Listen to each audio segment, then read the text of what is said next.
ইন্না লিল্লাহি ওয়া ইন্না ইলাইহি রাজিউন।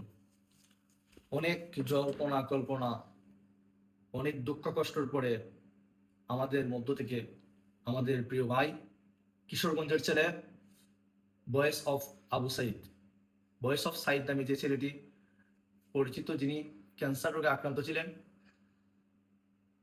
উনি আজকে সন্ধ্যা 7টার দিকে মহান রাব্বুল আলামিনের ডাকে এই পৃথিবী ত্যাগ করেছেন। ইন্না লিল্লাহি ওয়া ইন্না ইলাইহি রাজিউন। আমি আল্লাহর কাছে অশেষ দোয়া করি, মহান রাব্বুল আলামিন যেন ভয়েস অফ সাইদ ভাইকে জান্নাতুল ফেরদৌসের উচ্চতর মাকাম দান করেন। এরই সাথে একটা কথা বলতেই হয়, বিষয়টা হলো গিয়ে ওনাকে নিয়ে আমরা সোশ্যাল মিডিয়ার মাধ্যমে অনেক কিছু দেখেছি। এর মধ্যে একটা জিনিস সবচেয়ে বেশি দুঃখ লেগেছে, উনি একজন অসুস্থ রোগী ছিলেন, ক্যান্সারে আক্রান্ত ছিলেন।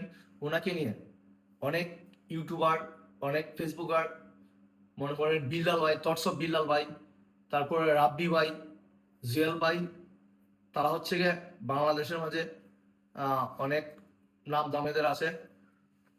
এদের যে কিছু কিছু ভিডিওগুলো দেখেছি, কিছু কিছু যে ভিডিওগুলো করেছে, অনেকের কাছে খারাপভাবেও খারাপ হয়ে গেছে। আমরা আসলে মানুষ, বিশেষ করে সবাই, কেউ ভুলের ঊর্ধ্বে নয়, ভুল মাত্রই মানুষের হয়। সব মিলিয়ে এখানে আমরা কেউ কাউকে দোষারোপ করতে চাই না, কারণ হায়াত, ময়ত, রিজিক এগুলোর মালিক স্বয়ং রাব্বুল আলামিন, যিনি আমাদেরকে সৃষ্টি করেছেন।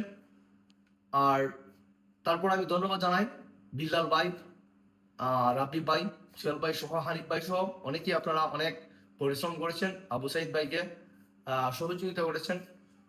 যাই হোক, আল্লাহ তাআলা ওনাকে পছন্দ করেছে বিদায় আজ উনি এই পৃথিবীর মায়া ত্যাগ করেছেন। আমরা ওনার জন্য দোয়া করতাম। আর এর মধ্যে যে ভুল ভ্রান্তি হয়েছে, টুকটাক বিভিন্ন ধরনের কথাবার্তা হয়েছে, খাটাখাটি অনেকগুলা, এগুলা সবাই মন থেকে বাদ দিতেন, ওনার জন্য খাস করে দোয়া করতেন।